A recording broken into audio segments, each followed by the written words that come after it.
السلام علیکم۔ میں کچھ الفاظ بیان کرنا چاہتا ہوں، لیکن یہ میرے اپنے الفاظ نہیں ہیں۔ میں کسی کے الفاظ آپ تک ڈیلیور کرنا چاہتا ہوں، اور جس کے الفاظ میں ڈیلیور کرنا چاہتا ہوں وہ اب اس دنیا میں نہیں رہے۔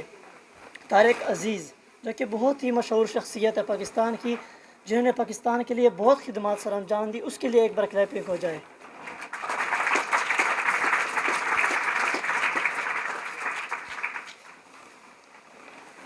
کسی بھی قوم کی آپ تاریخ اٹھا لیں، کوئی بھی قوم اس وقت تک ترقی نہیں کر سکتی جب تک کہ وہ تعلیم کے میدان میں آگے نہ چلے جائیں، اور صرف تعلیم نہیں، تحقیق کے بھی اور تفتیش کے بھی۔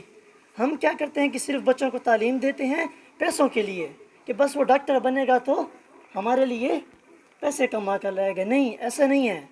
یہی وجہ ہے کہ اب پوری دنیا میں 1 ارب 50 کروڑ مسلمان ہیں، اور جو کہ ہمارے پاس دوسرے مذاہب والے ہیں وہ صرف 5 کروڑ ہیں۔ لیکن پچھلے 100 سالوں میں 200 نوبل پرائز میں سے 180 نوبل پرائز ان 5 کروڑ کو ملے ہیں۔ لیکن یہ جو 1 ارب 50 کروڑ ہیں، ان کو صرف 3 نوبل پرائز ملے ہیں۔ کیا انہوں نے صرف ڈگریاں حاصل کی ہیں؟ کوئی ایجوکیشن نہیں کی انہوں نے؟ تو صرف ہم ڈگری کرنے کو بس کہ وہ چلا جائے، ڈاکٹر بن جائے، پیسے کما کر لائے، اور ہم اس کو کہیں کہ یہ ایجوکیٹڈ بن گیا ہے۔ No, education is the positive change in the behaviour of man. جب تک آپ کے رویے میں مثبت تبدیلی نہیں آئے گی، آپ ایجوکیٹڈ ہیں ہی نہیں، چاہے آپ جتنے بھی پیسے کما لیں۔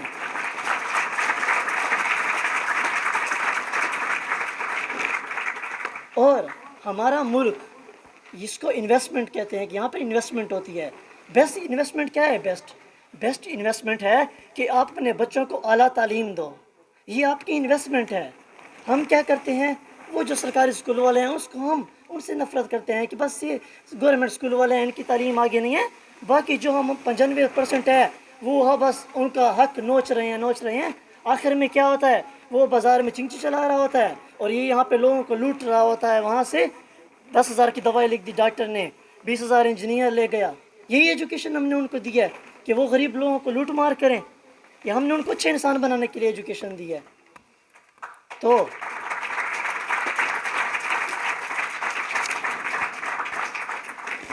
رب ذوالجلال نے، سائیکالوجسٹ کہتے ہیں، سائیکالوجسٹ کہ آپ کسی بھی ملک کے اگر کہتے ہیں کہ یہ خوشحال ہے، تو آپ اس کے بارے میں پتہ کریں کہ اس کے پاس 4 چیزیں ہیں یا نہیں ہیں۔ پہلے، کیا اس کے پاس سمندر ہے؟ ہمارے پاکستان میں 1500 کلومیٹر تک سمندر پھیلے ہوئے ہیں، 15,000 سوری۔ اور دوسری بار پوچھتے ہیں، کیا ان کے پاس پہاڑ ہیں؟ دنیا کی 8 خوبصورت ترین چوٹیوں میں سے 6 چوٹیاں پاکستان میں موجود ہیں۔ تیسری بات پوچھتے ہیں، کیا ان کے پاس صحرا ہے؟ تھل، چولستان، ہمارے پاس اتنی صحرائیں ہیں۔ چوتھی بات پوچھتے ہیں، کیا ان کے پاس میدان ہے؟ ہمارے پاکستان کا 40% حصہ میدانی ہے۔ رب ذوالجلال نے ہمیں دینے میں کوئی کسر نہیں چھوڑی، لیکن ہم نے بھی اس کو برباد کرنے میں کوئی کسر نہیں چھوڑی۔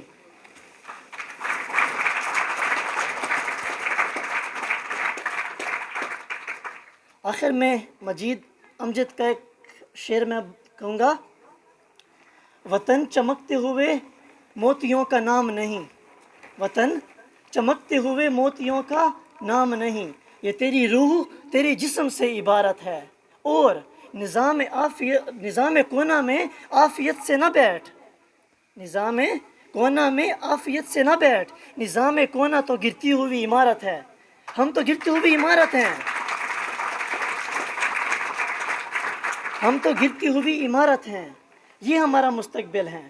جب یہ ہاتھ مضبوط ہوں گے، یہ ذہن مضبوط ہوں گے، تو اگلے 10-20 سالوں میں پاکستان اقوام متحدہ کو لیڈ کر رہا ہوگا۔ اور ایک آپ کو امپورٹنٹ بات بتا دوں، پاکستان زرعی ملک ہے، گندم باہر سے آتی ہے۔ پاکستان دنیا میں دودھ بنانے والا 5واں ملک ہے، پھر بھی دودھ باہر سے آتا ہے، بسکٹ باہر سے آتے ہیں۔ کیا ہم میں اتنی صلاحیت نہیں ہے کہ ہم اپنی چیزوں کو خود استعمال کر سکیں؟ کس لیے؟ کیونکہ ہم پھر وہی پرچی والی ایجوکیشن پہ آ جاتے ہیں، کسی کو ہم نے صحیح ایجوکیشن دی ہی نہیں ہے۔ Okay, thank you so much.